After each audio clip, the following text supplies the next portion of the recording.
대학교 구로병원 감염내과의 김우주 교수입니다. 김 교수님 안녕하세요. 네, 안녕하세요. 먼저 지금 독감이 아주 대유행이라면서요? 네, 맞습니다.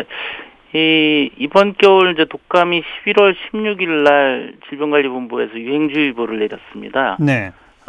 예년보다 한 2주 정도 일찍 시작했고요. 예.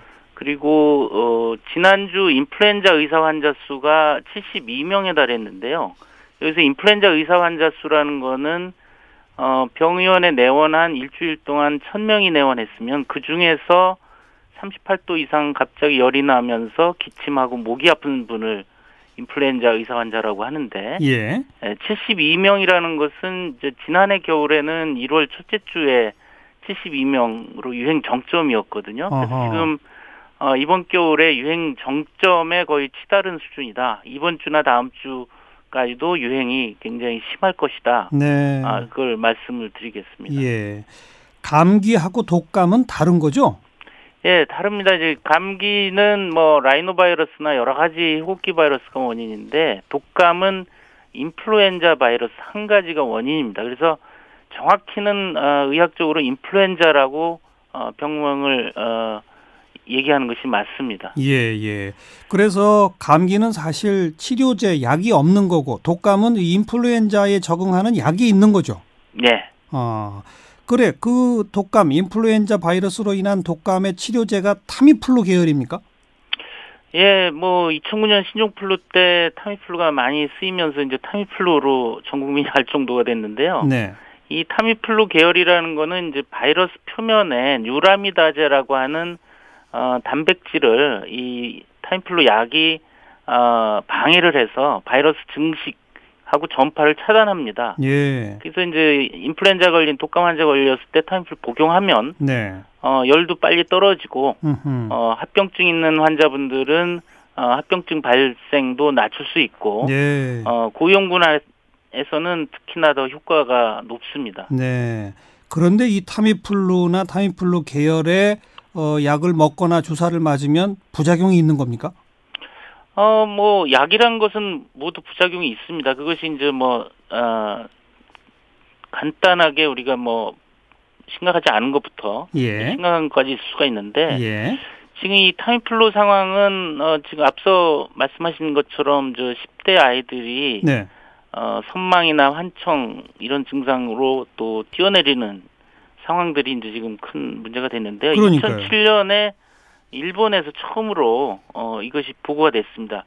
타미플루 치료한 인플루엔자 10대 환자에서 이상행동으로 해서 건물에서 뛰어내리거나 달리는 차에 뛰어들어서 이제 자살하는 이런 상황들이 벌어지면서 일본 후생 노동성에서 당시에 10세에서 19세 청소년에서는 일반적으로 고위험군이 아니면 타미플루를 처방하지 않도록 공고한 바가 있죠. 예. 일본에서는 그런 사고가 무려 50여 건이나 있었다면서요? 예, 맞습니다.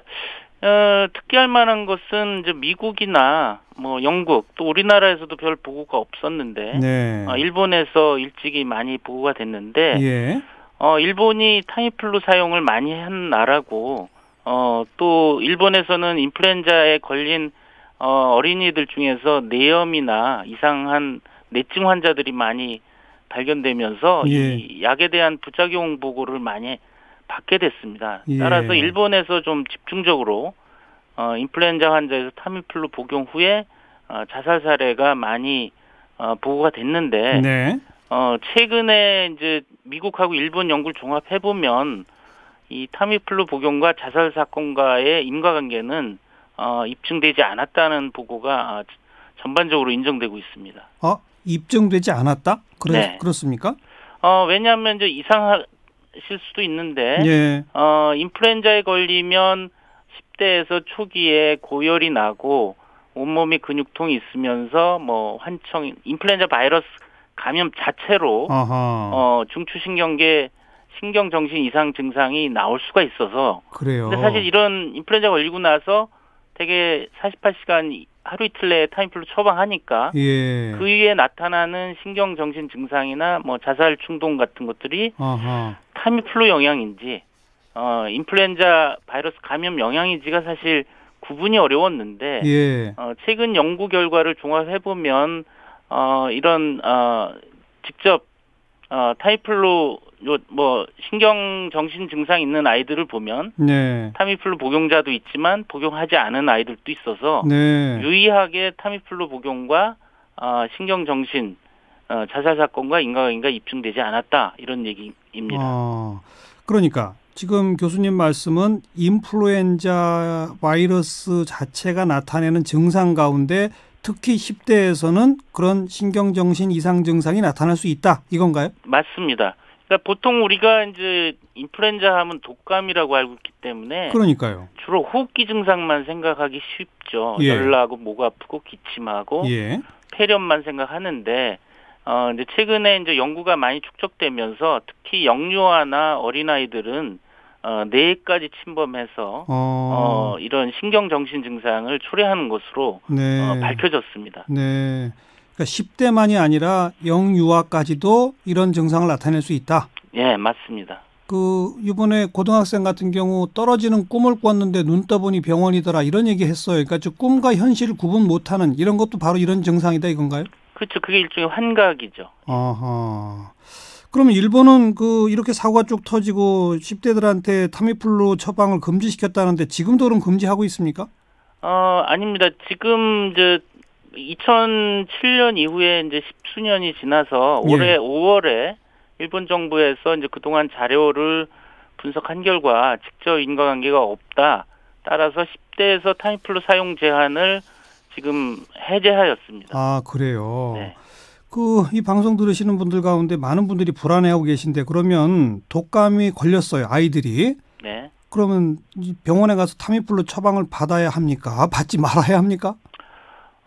사실은 이 타미플루와 같은 항바이러스제를 인플루엔자 환자에서 권고하는 기준은 네.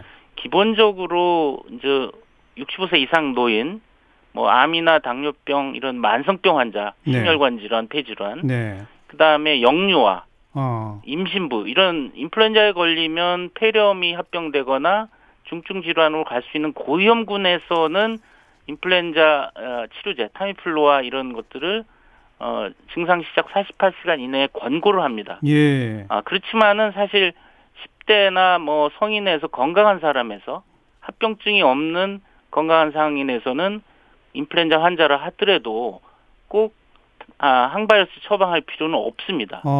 기존의 뭐 해열제나 대증요법 아니면 충분히 쉬거나 수분을 많이 섭취하는 이런 식으로 권고하고 미국이나 유럽은 특히 그렇게 권고를 하고 있습니다. 그래요. 그러다 보니까 미국이나 유럽에서는 이런 사례가 보고가 거의 없는 것입니다.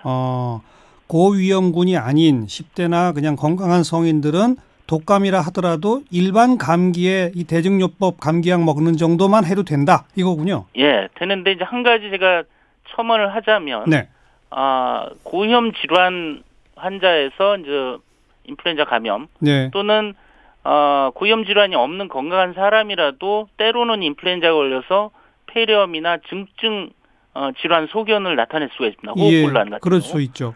이런 경우는 이제 고위험 질환이 없다 하더라도 중증 소견이 있는 경우는 항바이러스를 빨리 써야 됩니다. 네, 고위험 질환군 내지는 중증 증상이 나타난 경우 타미플루는 꼭 처방받는 게 맞다. 예. 근데 마침 우리 아이가 10대나 어린아이인데 그런 중증 증상이 나타나서 타미플루를 처방받았다. 그러면 혼자 두면 안 되는군요. 예, 맞습니다. 일본에서도 뭐 2007년 그런 타미플루 사용 제한을 하면서 이 청소년은 인플루엔자에 걸려서 타미플루를 복용하든 안 하든 이틀 동안 부모 또는 보호자가 집중 관찰하도록 권고를 했습니다. 예. 제 질문이 사실은 잘못됐네요. 일단 독감 걸려서 증상이 좀 심해졌다 그러면 타미플루 복용 여부에 관계없이 특히 10대 이하는 혼자 두면 안 되는군요. 예, 일본에서의 이제 사례인데 우리나라에서는 아직 그런 거에 대한 연구가 좀 더 필요하다고 봅니다. 알겠습니다. 그렇지만 지금과 같이 좀 걱정되는 상황에서는 보수적으로 접근해야 되겠죠. 그렇죠. 뭐 만사 불여튼튼이니까 일단 독감이 좀 증상이 심하다 그러면 일단은 좀 관찰을 주의 깊게 해야 되고, 게다가 타미플루까지 처방받아서 먹고 있다 그러면 더 좀 주의 깊게 하면 되겠네요. 네. 알겠습니다. 오늘 고맙습니다. 네, 감사합니다. 고려대학교 구로병원 감염내과 김우주 교수였습니다.